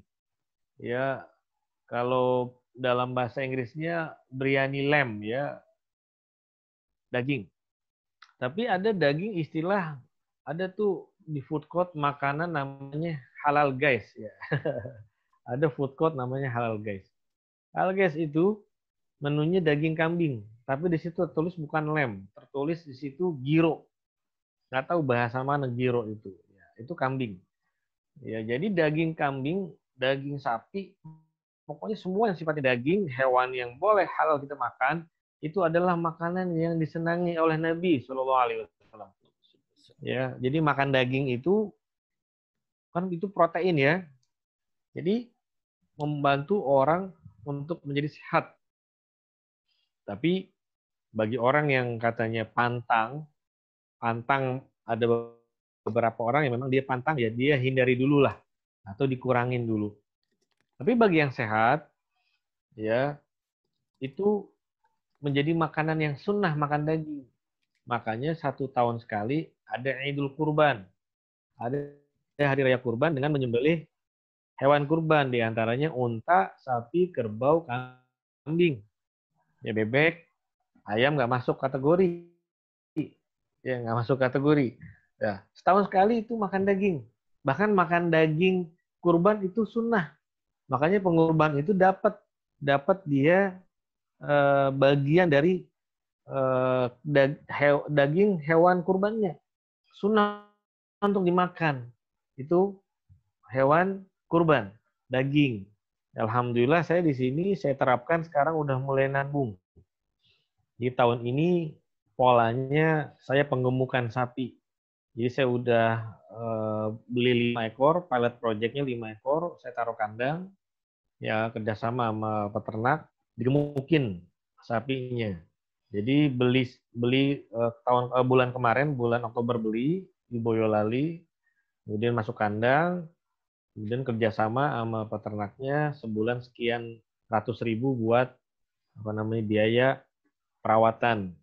Dengan estimasi, jadi kalau misalkan di lapak jualan hewan kurban nanti di hari bulan kurban itu dijual 27 juta, 27, di lapangan dijual 27 pasaran, itu hewan yang saya gemukan itu cuma biaya habis dari artinya beli dasar sampai digemukin itu cuman paling habis 21 juta. Jadi bisa selisih 6 juta. Jadi artinya berat badannya sapinya itu dengan perawatan signifikan kenaikannya. Ya, dia banyak lah treatmentnya banyak. Kasih makan ampas, dikasih obat cacing, dikasih konsentrat. Ya, karena setiap tahun saya kan belanja, jadi saya nyari polanya yang bagus di mana. Akhirnya saya temukan polanya seperti ini, dan jemaah udah mulai menabung. Dia mulai menabung supaya memudahkan mereka di hari H, ya dia tidak sulit lagi untuk berkurban. Karena apa? Dia sudah menyisihkan sedikit hartanya untuk berkurban. Sedekah juga kan, sedekahnya berupa daging. Jadi Rasulullah itu makanan kesukaannya salah satunya adalah daging. Ya, makanan sukai daging. Ya, ini berarti teman-teman Majlis Mobility nggak salahnya sebulan sekali kalau ada rezeki masak makan daging. Ya, atau kalau nggak sanggup sebulan sekali makan daging. Ya, apapun bentuknya ya, satai atau sop kambing ya. Yang penting itu ada menunya daging, ya, bagian dari apa yang disenangi oleh Rasulullah. Kemudian wa minasyati al-katifu. Jadi Rasulullah kalau makan daging kambing, bagian daging yang disukai Nabi adalah daging yang ada di katif. Katif itu adalah betis kaki. Ya, jadi kalau misalkan makan daging kambing, ya itu makan betisnya. Ya, daging betisnya itu. Jadi kalau ayam tuh paha, ya istilahnya begitu. Makanya kan biasanya yang jadi ikon kalau orang makan daging ayam tuh pahanya yang digoreng gitu kan. Nah, ini Rasulullah kesenangannya makan kalau dari bagian daging kambing, Rasulullah makannya itu bukannya bagian perut atau bagian dada, tapi bagian kaki betisnya. Kemudian hadis ini menjelaskan lagi, wa minal baquli ad-dubba. Rasulullah kalau makan sayuran, apa yang disenangi? Ad-dubba. Ad-dubba ini buah yang di sayur itu, Allahumma sholli ala sayyidina Muhammad. Apa suka ada tuh di ini kalau kita masak sayur asam itu ada buahnya itu apa namanya Om Awai? Hijau. Bukan. Dia dipotong-potong hijau, warnanya hijau dipotong-potong tuh. Pepaya. Apa? Bukan pepaya. Apa namanya tuh? Allahumma sholli ala sayyidina Muhammad. Jadi kalau ibu-ibu nih, labu. Oh. Betul. labu. Jadi Rasulullah kalau makan sayuran, sayur yang disenangi itu labu. Ya, jadi karena di tanah Arab kan nggak numbuh yang namanya bayam, tidak tumbuh yang namanya sayur kol, nggak tumbuh. Ya. Di sana labu tumbuh. Dan labu itu kalau di sayur, itulah makanan kesenangannya Rasulullah. Kemudian hadis ini dijelaskan lagi, wa minasidqi al-khillu. Wa minasidqi al-khillu. Dan Rasulullah kalau makan yang berkuah, ya, itu ada sedikit dicampurkan dengan yang namanya cuka al-khil. Jadi cuka itu dikasih sedikit ke sayuran, itu rasa enak, ada asam-asamnya ya. Jadi kenapa kok kalau asinan pakai cuka enak begitu? Karena apa? Karena dia bisa mengurangi kadar lemak gitu ya. Jadi biasanya orang kalau makan daging itu ada acar. Makan nasi goreng ada acar. Makan kambing, sate kambing ada acar. Makan mie goreng juga ada kadang sediain acar. Jadi acar itu pakai cuka, dan cuka itu bagian dari makanan kesukaan Rasulullah kalau yang sifatnya sayuran, ya, apa yang berkuah. Itu pakai khil. Khil itu adalah cuka. Wa minat tamri yang terakhir, wa minat tamri, dan kalau makan makanan berupa buah kurma, maka makanan yang beliau sukai adalah al-ajwah, buah kurma yang namanya kurma ajwah. Ini kurma yang mahal. Ya, jadi pelajaran malam ini mengenai kepribadian Nabi, mengenai akhlak beliau Rasulullah SAW. Kalau kita ingin tahu makanan kesukaan Rasulullah, pertama kalau yang berupa protein itu daging. Ya, kalau daging kambing Rasulullah makannya yang lebih suka di betis, kaki. Kalau makanan sayuran Rasulullah lebih suka apa? Lebih suka labu. Dan kalau yang berkuah Rasulullah sedikit tambahkan dengan cuka. Dan kalau makan buah kurma, yang beliau sukai adalah buah ajwa. Inilah ajaran yang Nabi berikan kepada kita umatnya. Artinya kalau kita ingin menjadi umat Nabi yang sehat, menjadi orang mukmin yang sehat, maka penuhilah gizi makanan kita dan anak-anak juga istri kita. Ya, kita nggak boleh pelit-pelit sama keluarga, sama anak. Ya, giliran dia di luar makan enak mulu, giliran di rumah anak-anak bini kita makanan yang biasa-biasa aja.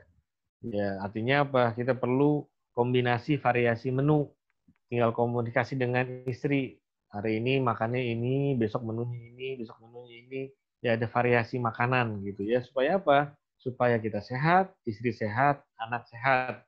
Makanya Rasulullah mengajarkan di sini kalau makan ya ada variasi dagingnya, kemudian ada sayurnya, kemudian kalau kuah seperti ini, kalau sayuran seperti ini, dan kalau buahan seperti ini. Ya, karena dulu di Arab Saudi di tanah Arab tidak numbuh mangga, tidak numbuh durian, tidak tumbuh pepaya. Makanya di sini disebut hanya kurma, karena kurma juga sudah mewakili dari kandungan buah-buah yang ada di seluruh dunia. Itu semua ada di buah kurma ajwah. Bahkan fadilah kurma ajwah dalam satu hadis dijelaskan, siapa yang mengkonsumsi buah ajwa satu hari 7 butir, ya maka Allah akan memberikan perlindungan kepadanya dari sakit ya yang disebabkan oleh sihir. Ya, kurma ajwa ini juga menjadi kurma yang mahal. Karena apa? Dia menjadi populer karena dalam hadis sahih Nabi yang menyampaikannya langsung. Makanya kurma ajwa harganya melambung tinggi. Ya, karena menjadi kurma yang level 1. Karena Rasulullah menyebut itu ya menjadi obat dari penyakit sihir, itu kurma ajwa. Baik rekan-rekan mobility, majelis via Zoom dimanapun Anda berada yang dirahmati Allah Subhanahu wa Ta'ala. Demikianlah pelajaran kita ya, dari kitab kajian yang kedua, An-Nabiyyu Ka'annaka Tarahu. Apabila ada yang ingin bertanya, silakan diutarakan. Om Awai, silakan rekan-rekan semua. Dipersilakan buat yang mau tanya. Om Comot, Om Cip, Om Rian, ada Miss Yellow nih atau Om Muammar. Kalau yang mau bertanya, silakan di-unmute. Om Mat, mau nanya, Om. Iya, assalamualaikum Ustaz. Waalaikumsalam, Om Hans. Ya, Sorry ketinggalan. Baru datang. Iya. Ketinggalan Pak Ustadz. Maka udah pikir, waduh, ketinggalan nih. Yang penting selamat Ini mau nanya sampai Pak rumah. Yang penting selamat sampai rumah. Alhamdulillah, selamat ngejar-ngejar, selamat juga. Kalau di jalan terus nggak konsen. Ini dalam berkurban, saya kan biasanya minta paha tuh sebelah kanan. Itu makanya kan tadi dijelaskan dalam sunnahnya itu paha sebelah kanan. Saya selalu mintanya itu tuh paha sebelah kanan. Nah, kadang gini Pak Ustadz, panitia, saya juga pernah jadi panitia, tapi saya wanti-wanti, dan kadang-kadang kalaupun dia minta gini, saya pernah jadi panitia juga, pasti saya wanti-wanti, karena Nabi itu senangnya paha sebelah kanan, gitu. Kadang-kadang kan gini, si pengkurban itu kita kasih form, dia maunya apa, gitu. Oh, terserah deh, gitu. Tapi saya selalu untuk memberi pemahaman ke dia, oke, nanti paha sebelah kanan ya, gitu. Iya. Oke, dia mau. Nah, ada pas di dalam tidak kepanitiaan saya itu dia ngacak gitu Pak Ustadz. Jadinya gini, dia karena udah kebiasaan di saya panitianya, terus dia dapatnya tuh paha sebelah kiri, dan kalau itu kadang-kadang suka ketukar nih. Jadi antara pengkurban, misalnya kambingnya A, dia domba. Satu lagi kambingnya misalnya biasa, kambing biasa lah gitu, bukannya bandot gitu kan. Nah, itu ya di kakinya ketukar. Itu hukumnya tuh gimana tuh Pak Ustadz tuh? Iya. Kalau hewan, ya silakan Om Awe. Sedikit aja tambahan. Om Han, maaf ya. Kalian biar ada pembahasan lagi nih. Ini bicara kurban. Ini hukum meminta bagian dari yang dikurban oleh pengurban nih, Sat. Biar langsung nyambung sekalian nih. Baik. Jadi kalau kita berkurban apapun hewannya, kita berhak menerima bagian dari hewan kurban itu. Berapa jumlahnya? Tidak melebihi dari 1/3. Ya, dari jumlah total yang menempel ada di tubuh hewan kurban yang kita berikan. Jadi misalkan bobot hewan kurban itu kalau udah dikulitin misalkan ada 10 kilo, maka pengurban boleh mengambil dan menerima 1/3 dari 10 kilo daging yang nempel, bagian yang ditempel di bagian tubuh hewan kurban tersebut. Ya, hanya 1/3. Melebihi dari itu tidak boleh. Itu hak orang lain yang menerima. Kemudian tadi berkaitan dengan Om Hans, betul, Rasulullah itu ya salah satu bagian yang ia sukai adalah kaki. Ya, kalau pengorban paha sebelah kanan. Nah, kemudian ketika dia mengorban, dia serahkan hewannya ini nomor 1. Tapi dikasih bagian dari daging hewan nomor 2. Bagaimana? Tidak apa-apa. Toh mereka sudah menyerahkan kepada panitia dan panitia berhak untuk mengelolanya.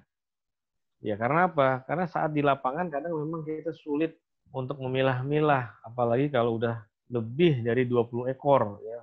Sulit kita untuk menandakan, oh ini paha dari hewan nomor 1, ini nomor 2. Jadi kalau ada kejadian si pengorban menerima bukan dari bagian hewan yang diserahkan, ya tidak apa-apa. Yang penting pengorban mendapatkan hak 1/3 dari hewan kurbannya. Ya, bagaimana kalau tidak menerima paha kanan? Ya tidak apa-apa juga Om Hans. Ya, artinya pengorban tidak kehilangan fadilahnya. Tidak kehilangan fadilahnya. Toh kalaupun dia tidak menerima daging sedikit pun juga tidak apa-apa. Karena ada orang berkurban, ya sudah saya nggak mau terima apapun. Sudah serahkan, dikelola saja semua, diberikan kepada orang yang berhak menerimanya. Tidak apa-apa. Tapi memang disunahkan si pengorban mencicipi daging hewan kurban tersebut.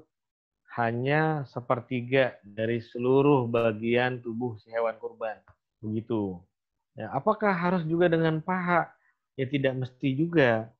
Kadang kan kita ini masyarakatnya ada 200 orang.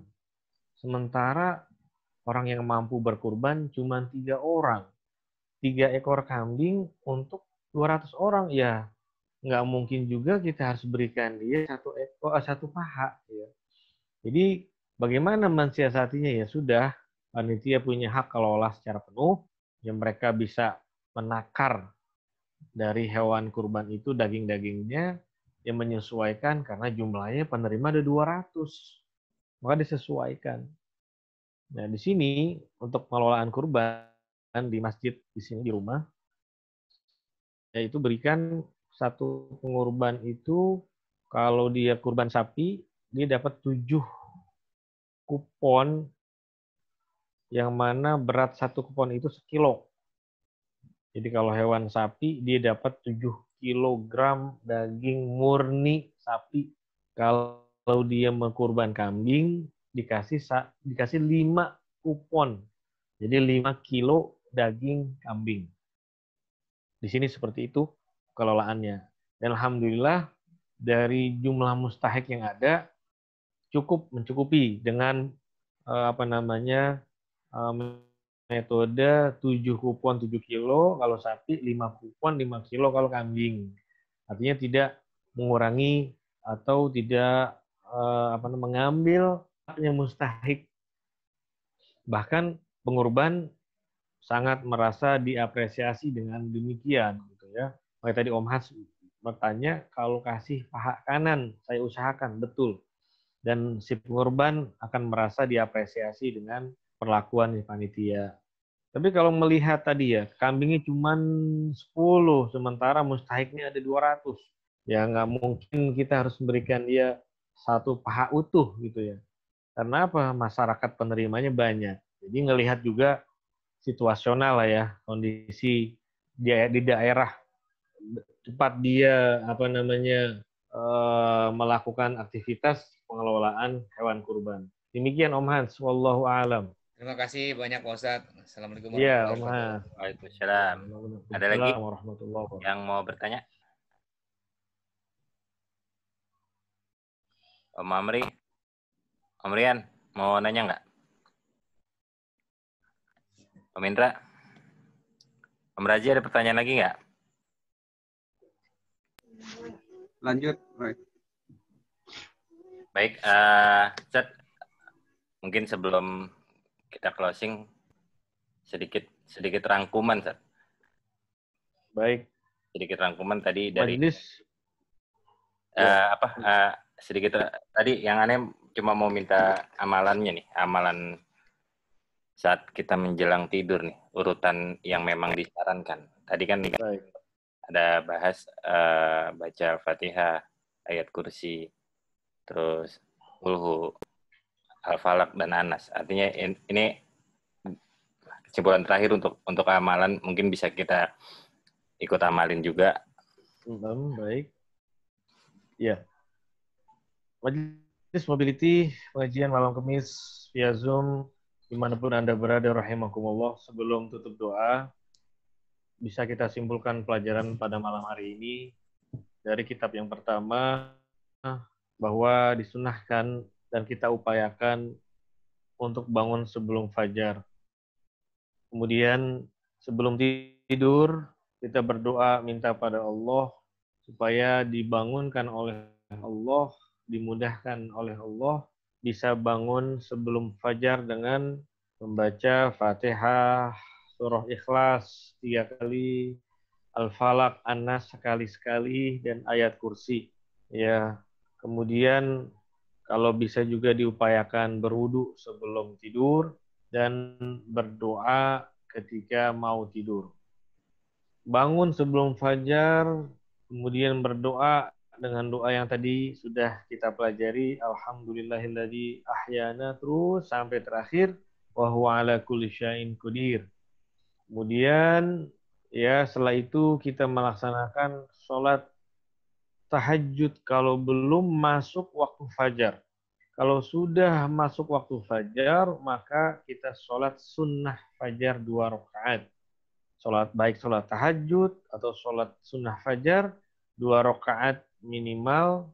Rakaat pertama Fatihah Al-Kafirun, rakaat kedua Fatihah Al-Ikhlas. Ya. Kemudian kesimpulan dari pelajaran kitab yang kedua, An-Nabiyyu ka'annaka tarahu. Di sini dijelaskan bahwa Rasulullah dalam hal makanan yang beliau sukai adalah daging. Kemudian kalau makan daging kambing, yang beliau pilih adalah daging yang di kaki. Kemudian Rasulullah suka sayuran. Sayuran yang beliau suka adalah labu. Dan Nabi Muhammad juga suka yang berkuah dengan ditambahkan sedikit dari cuka. Dan buah yang beliau sukai adalah kurma ajwa. Mudah-mudahan apa yang kita pelajari malam hari ini bisa bermanfaat buat kita semua dan keluarga kita. Amin. Bermanfaat di dunia wal akhirah. Dan kita membaca suratul Fatihah. Kita hadiahkan Fatihah ini untuk para guru-guru kita, orang tua kita, sanak famili kita, dan orang yang berjasa dalam hidup kita, sahabat dan teman-teman di majelis mobil dan semua yang belum hadir, yang mereka sudah pulang ke rahmatullah. Semoga Allah berikan ampunan kepada mereka. Allah angkat derajat kebaikannya, Allah luaskan kuburnya, Allah berikan terang benderang dalam alam barzakhnya. Dan Allah berikan kepada kita anak-anak yang soleh, solehah, Allah jaga iman Islamnya, Allah berikan mereka kesuksesan dalam pelajaran dan pendidikannya. Amin. Dan Allah memberikan kita kemudahan mencari rezeki yang barokah, rezeki yang halal, rezeki yang thayyib, rezeki yang dengan rezeki itu tidak menjadi azab buat kita, dan kita semua diberikan sehat wal afiyah.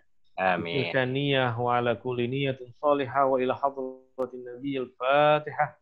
A'udzu billahi minasyaitonir rajim. Bismillahirrahmanirrahim. Alhamdulillahi rabbil alamin arrahmanir rahim maliki yaumiddin. Iyyaka na'budu wa iyyaka nasta'in. Ihdinas siratal mustaqim. Shiratal ladzina an'amta 'alaihim ghairil maghdubi 'alaihim waladdallin. Amin. Astaghfirullahal azim, astaghfirullahal azim, astaghfirullahal azim. Bismillahirrahmanirrahim. Alhamdulillahi rabbil alamin. Hamdan yuafi ni'amahu wa yukafi mazidah. Ya Rabbana wa ilahana lakal hamdu wa lakal syukru kama yanbaghi li jalali wajhikal karim wa li 'azimi sultanik. Allahumma shalli ala sayyidina Muhammadin wa ala ali sayyidina Muhammad. Amin. Allahumma ighfir lana wa liwalidina warhamhum kama rabbawna shighara. Amin. Rabbana hab lana min azwajina wa dhurriyyatina qurrata a'yun waj'alna lil muttaqina imama. Amin. Allahumma anfa'na bima 'allamtana wa 'allimna ma yanfa'una wa zidna 'ilman nafi'a. Allahumma arzuqna fahma nabiyyin, hifdzal mursalin wa ilhamal malaikatil muqarrabin. Amin. Allahumma ghnina bil 'ilmi wa zayyinna bil hilmi wa qina bit taqwa wa jammilna bil 'afiyah arhamar rahimin. Rabbana atina fid dunya hasanah wa fil akhirati hasanah wa qina adzaban nar. Amin. Wa sallallahu ala sayyidina Muhammadin wa ala alihi wa sahbihi wa sallam. Walhamdulillahi rabbil alamin.